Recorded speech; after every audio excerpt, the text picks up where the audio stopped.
Iara-mivavaka isika tompoko.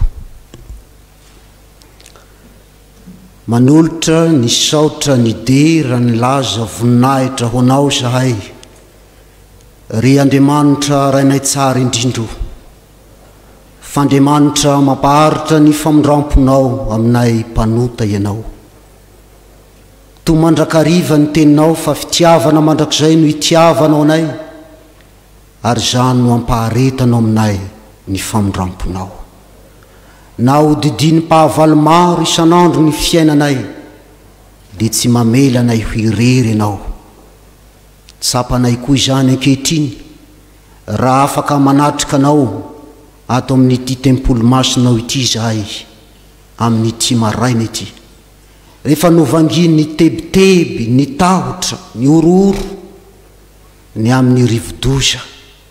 Saotranao zahay fa niaro anay amin'izany ianao, ka afaka mankalaza ny anaranao masina amin'ity maraina ity. Ampianaro izahay amin'ny alalan'ny fanainao, mba hanaiko avaozy ny teninao, mba hitomboanay hiatsara isanandro amin'ny fitondran-tena araka ny sitraponao, ka hifikiranay amin'ny finoana mahatoky, ka hizoroanay mandrakariva ho vavolombelonao eto anivon'izao tontolo izao. Mivavaka izahay ho amin'ireo mpiray firenena aminay, traboina maro manerana ny nosy, ao ny faharavana maro samihafa mifananana. Ianao no ampahery, ianao no ampitraka, ianao no hiasy karakara, fa manakatolotra, manakomena anay mpanota ianao. Dia taio Jesosy ny teninao izay anjaranay amin'ity maraina ity. Ny herin'ny fanainao no antenainay, anokatra ny fonay, ampahavokatra ny tenao anatinay, amoa voamendrika ny fibebana, aizanay manavao isanandro ny fanoranay tena ho anao, ho mpanomponao, ho olo ny fanjakanao Andriamanitra, mandritra ny androm-piainanay, ary handraisanay ny lova sarobidy any aminao rehefa miala amin'ity fiainana mandalo ity izay. Dia mitenena aminay indray araka ny fombanao, fa vonika haino izay mpanomponao. Amin'ny anaranao Jesosy Kristy tomponay. Amen. Alahady fahadimy manaraka ny epifania ry havana. Ny alahady misy antsika androany. Ka ny tenin'Andriamanitra izay ho anjarantsika dia iarahantsika mahita ao amin'ny filazantsara masina araka ny Matio ny toko 7:10. Matio ny toko 7:10, raitsika eo amin'ny andininy 4:20 izany ka mifarana amin'ny andininy 30. Matio ny toko 7:10, andininy 4:20, mijanona amin'ny andininy 30. Dia toy izao ny fivaky ny teny amin'ny anaran'i Jesosy. Ary nanao fanoharana afaka taminy Jesosy ka nanao hoe, ny fanjakany lanitra dia tahaka ny lehilahy anankiray izay namafy voatsara tany an-tanimbariny. Fa raha natory ny olona dia avy ny fahavalony ka namafy voatsiparifary teny amin'ny vary, dia lasa nandeha. Ary rehefa naniry ny vary ka niteraka, dia niposaka koa ny tsiparifary. Dia avy ny mpanompondraha lehilahy ka nanao taminy hoe, tompoko, tsy voatsara va ny nafafinao tany an-tanimbarinao, koa avy taiza kosa ny tsiparifary? Dia hoy izy taminy, fahavalo nanao izany.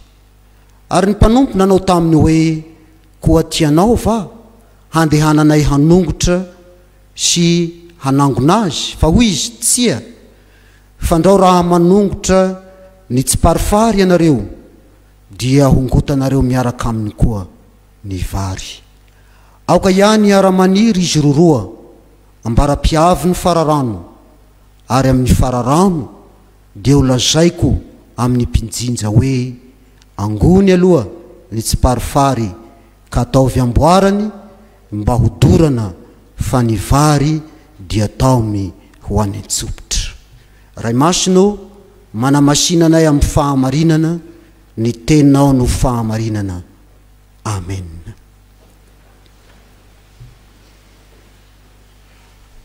Ry fiangonana malala ho aminareo rehetra ne ny fahasoavana sy ny fiadanana avy amin'Andriamanitra raitsika sy Jesosy Kristy Tompo.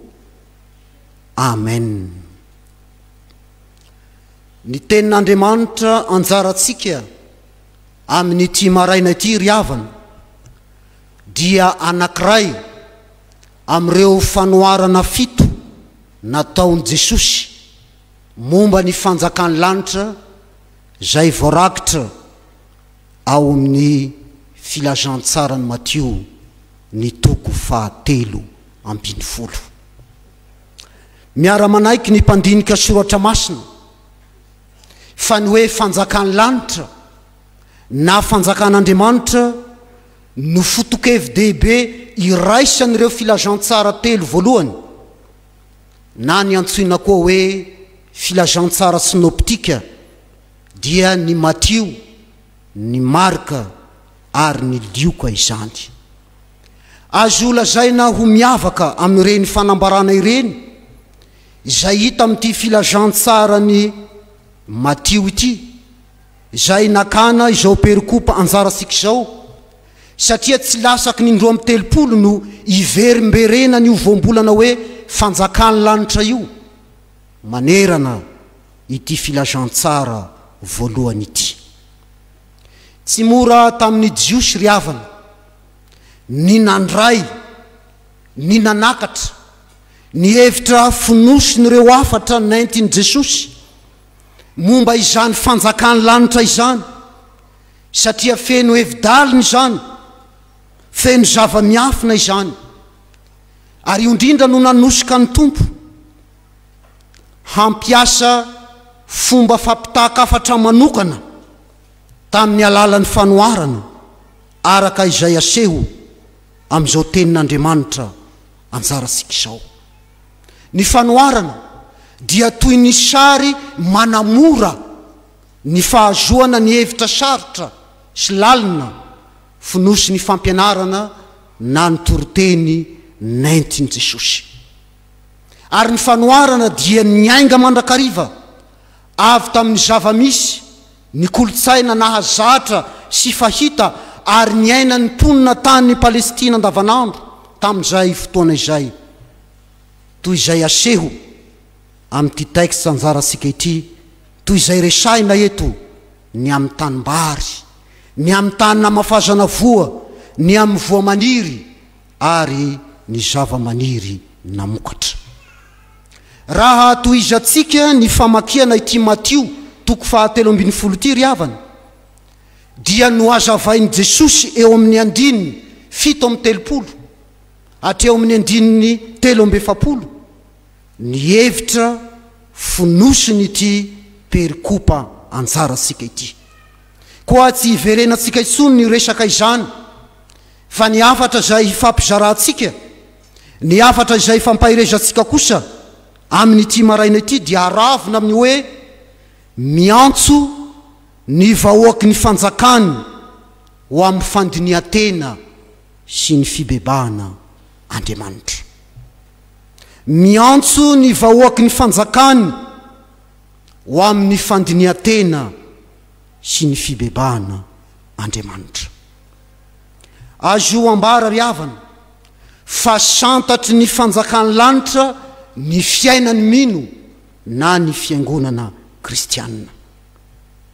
Raha resaina ny hoe fanjakan'ny lanitra araka ny Matteo dia tsy toerana, tsy sehatra no fotodresaka ny amin'izany raha Jesosy no miresaka azy, fa Andriamanitra manjaka ka mitondra fiainan-danitra sy aina ny zanak'olombelona eto amin'izao tontolo izao. Io ny fanjakan'ny lanitra io ny fanjakan'Andriamanitra. Andriamanitra manjaka ka mitondra fiainan-danitra hiainan'ny mpanota eto amin'izao tontolo izao. Hoy indrindra Jesosy, ny fanjakako dia tsy avy amin'izao tontolo izao. Izao ny aviako amin'izao tontolo izao dia ny hanambarany marina. Izay rehetra avy amin'ny marina dia mihaino ny feoko. Jaona 7:20, tapany voalohany amin'ny 9:30 sy ny 9:7, tapany 2. Raha lazaitsika amin'ny fomba hafa dia izao, tsy ambainday na domaine idirana ihany fanjakan'ny lanitra fa fiainana iainana. Raha milaza azy ny apôstôly Jaona dia hoy izy fiainana mandrakizay. Ary raha manazava izany koa Paoly dia lazainy ny amin'ny fiainam-baovao ao amin'ny Kristy no anondroana ihany koa ny fanjakan'Andriamanitra. Antitanterina amin'izany ry havana fa ny fahatanterahany fanjakan'ny lanitra eto amin'izao tontolo izao dia miariary amin'ny fanavaozan'Andriamanitra, ny fifandraisany sy ny fihavanany amintsika zanak'olombelona amin'ny alalan'i Kristy. Ary io no ilazany Jesosy tenany hoe tsy mba misehoseho ny fanjakan'Andriamanitra, fa indro ny fanjakan'Andriamanitra dia ao anatinareo. Tsy tanteraka nefa izany raha tsy tamin'ny alalan'ny lalam-pijalian'i Kristy, raha tsy tamin'ny alalan'ny fahafatesany, ary indrindra ny fitsanganany tamin'ny maty. Ny vokatsoa entiny izany dia manambara ny fandraisan'i Jesosy ny toerana misy ianao mpanota, ny fandraisan'i Jesosy ny toerana misy ahy mpanota, ka amohany ny varavaran'ny lanitra hidirantsika na dia tsy mendrika aza itsika. Koa tadidio ry havana fa santaritsika amin'ny alalan'ny famelan-kelo ka atolotra atsika mpanota vokatry ny tenin'Andriamanitra sy ny sakramenta masina ao amin'ny fiangonana ny fanjakan'ny lanitra. Ny voatsara zay lazaina eto dia anehoana ny tenin'ny fanjakan'ny lanitra, anehoana ny tenin'Andriamanitra. Ny voa no mitahiry ny aina zay miantoka ny fahavelomany zava-maniry rehetra amin'ny ankapobeny. Izany voa izany dia ny tenin'Andriamanitra no mamokatra finoana ao am-pony mpanota, ka anisananao, anisanahy ho isany vahoaky ny fanjakan'ny lanitra. Koa mahaiza misitraka izany mahaolo ny fanjakan'ny lanitra anao izany ry havana, hanananao anjara ao amin'i Jesosy mandrakariva, tsy ho amin'ny ankehitriny mandalo ihany, fa ny ho amin'ny mandrakizay ihany koa. Izao anefa mahaiza mamantatra fa misy ny sandoka ary misy ny tena izy. Aseho eto amin'ity fanoharana anjarantsika ety, ny fifanoherana misy eo amin'ny vary sy ny tsiparivary na dia miara-monina eo an-tanimbary aza. Raha mbola tsy mamoa ny tsiparivary dia mitovy tanteraka tamin'ny karazana varim-bazaha zay nantsoiny Jiosy hoe vary tritika, ary matetika dia niarana niry foana izy roroa ireo. Io fitovisana io no tsy nahafahan'ny mpamboly nahafantatra, mamantatra ny fahasamihafany tena vary sy ny tsiparifary, fa amin'ny fotoana zay amoazany kosa vao fantatra izany. Ny tena loza nefa dia ity, mitondra poizina mahamamo ny voan'ny tsiparifary, ary mety hahafaty aza raha nahazo maromaro amin'izany. Ary eto ry havana fa mandram-piverenany Jesosy indray dia mbola eto amin'ity zao tontolo misy atsika ety ny fanjakan'ny lanitra na ny fiangonana kristianina, ka mifangaro amin'ny vahoaka ao anatiny ny tena izy sy ny sandoka toy ny vary sy ny tsiparifary. Indraindray aza dia mety ny tsiparifary no mibantoerana ao an-tanimbary. eny indraindray dia ny mpiatsara vela tsy no mety hibantoerana ao amin'ny fiangonana. Io lalazainy Jesosy hoe misy ny amboadia mitafy hody zanak'ondry fa tsy tena ondry. Ary ny boky ny Apokalipsy koa dia milaza fa misy ao amin'ny fiangonana ny sady tsy mafana no tsy mangatsiaka. Eny misy ao amin'ny fiangonana ny manana anarana ho velona kanjo maty andy. Ny zavatra marina mba tsy hadiso ny heviteny zay ataotsika ny amin'ity fanoharana ity ry havana dia marina, fa tsy hoe ny kristiana ny vary ary ny jentilisa ny tsiparifary, tsia. Na izay manana zara fanompoana mivantana eo amin'ny fiangonana no vary, no ireo akanjo panompoana na akanjo masina izay anaovany, ny anara-panompoana na ny titra maro samihafa zay salorany, fa ny kristiana sotra kosa ny tsiparifary, tsia tompoko. Fa ireo zay vory ao amin'ny fiangonana, na iza na iza, na aiza na aiza, dia tsy salasalana fa misy ny vary ary misy ny tsiparifary. Indray alahady voalohambolana tahaka izao dia nanadino ny telefôna tao am-piangonana ity kristianina anankiray. Rehefa nihidy ny fiangonana tao reny fitaopovavahana dia nanantona io kristiana io, adino ao am-piangonana ray aman-dreny ny telefoniko, sao dia mba azo jerena, sao dia mbola ho iandry. Dia izay mirahalahy mianaka no nanokatra ny trano fiangonana hijery teo amin'ny W ny petrahany izany telefôna izany, nefa indrisy nantsafina. Mampieritreritra izany ao amin'ny fiangonana, olona avy nandray ny fanasany tompo, tsy toera-kafa no anehoany zany halatra izany, fa tao amin'ny tempolin'Andriamanitra. Hoy Jesosy, ny voany no ahafantarana ny azo. Zany hoe izay miseho amin'ny asany, miseho amin'ny fombany, mba amin'ny fiainany no manambara ny ao am-pony olona, ary tsy vitsy ny kristianina tsy parifary tahaka izany. Ry havana, miantso ahy, miantso anao ho amin'ny fandinihan-tena sy ny fibebahan'Andriamanitra amin'ny mahavahoaka ny fanjakany lanitra antsika, mba hiverenantsika amin'ny fitiavana voalohany, sao dia sanatria ho isan'ny kristianina tsy parifary ihany. Moa tsy mampieritreritra antsika va ny tantaran'ny apôstoly, samy nantsoiny Jesosy no fidiny izy 12 lahy ireo, nokolokoloina sy nampianarina nandritra ny 3 taona, nahita sy nahatsapa ny asa mahagaga zay fanambarantena n'Andriamanitra tamin'ny alalan'i Jesosy.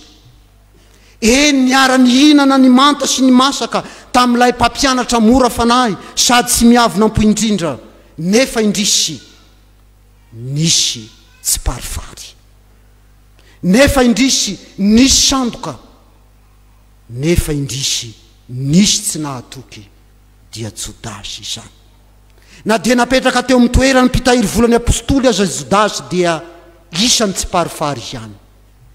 Nanahoana ny hafarana? Isika rehetra mahalala ny toy ny tantara. Izany rehetra izany ry havana no mbola hitenenany Jesosy mandraky tiany androany hoe tsy izay rehetra manao amiko tompoko no hiditra ny fanjakany lanitra, fa izay rehetra manao ny sitrapony raiko izay any an-danitra.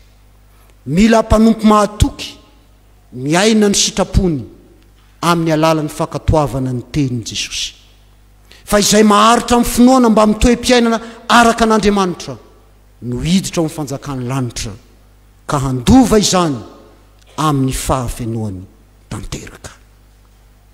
Ho tonga ny fararano fahatanterahany zany fanjakany lanitra izany. Ambara eto amin'ity fanoharana ity izany, fa hoy ilay tompon'ny tanimbary araka ny voalaza eo amin'ny 9 faha 30 hoe aoka hiany hiara-maniry izy roroa ambara-piavy ny fararandro. Izany hoe no lavy nylay tompony tanimbary ny tolo-kevitra zay naroso ny mpanompony ny amin'ny anongotany mialohany fararano ny tsiparifary ny laviny zany nana izy sao dia hongotana miaraka aminy koa ny vary.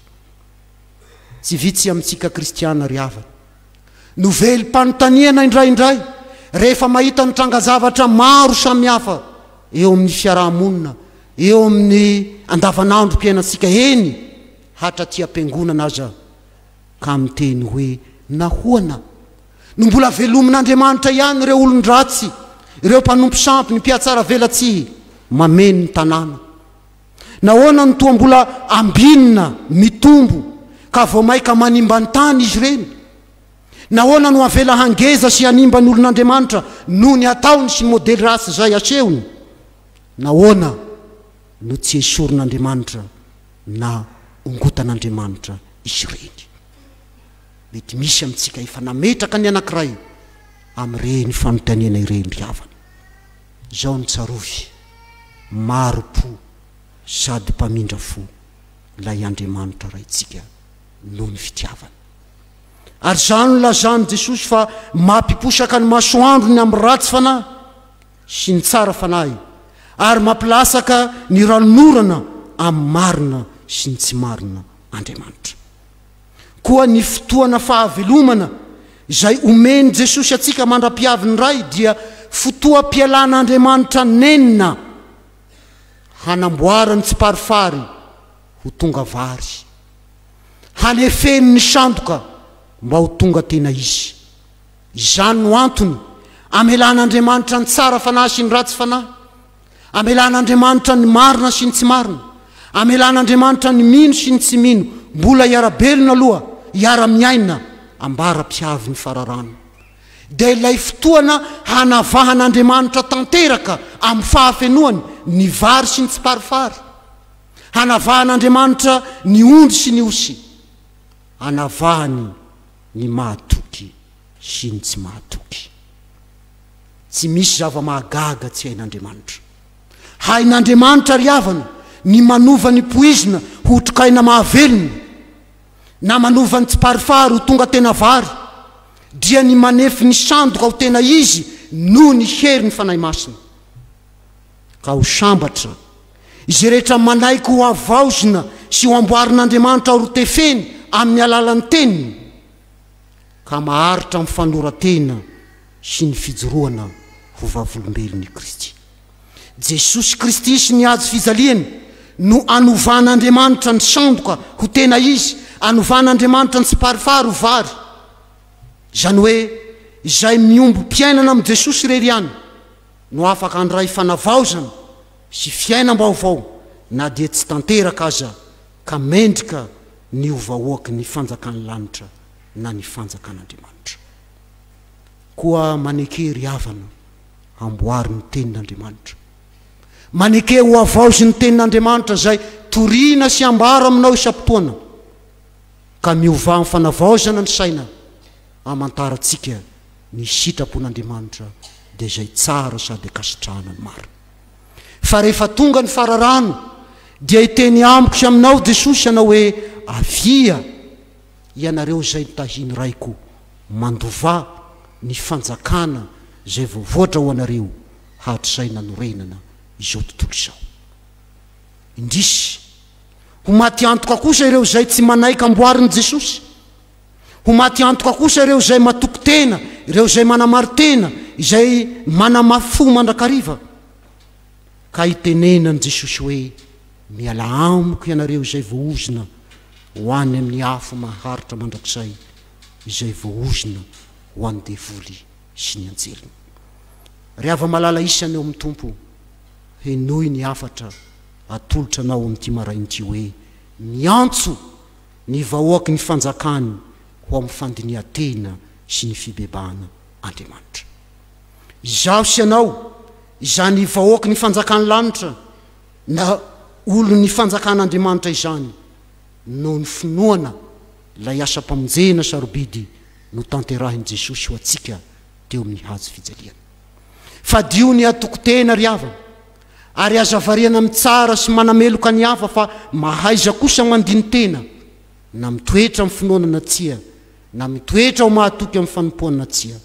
Hararaoty zao androm-pahasoavana mbola atolotra Andriamanitra sika zao, fa na dia mpanota tsy mendrika aza isika, mbola tsy nongota ny ala amin'ny tany, na dia efa maro aza ireo izay efa nalavi ny Covid-19. Zaho sy ianao mbola amin'ny rano fo mandrakariva mandraky tiany androany.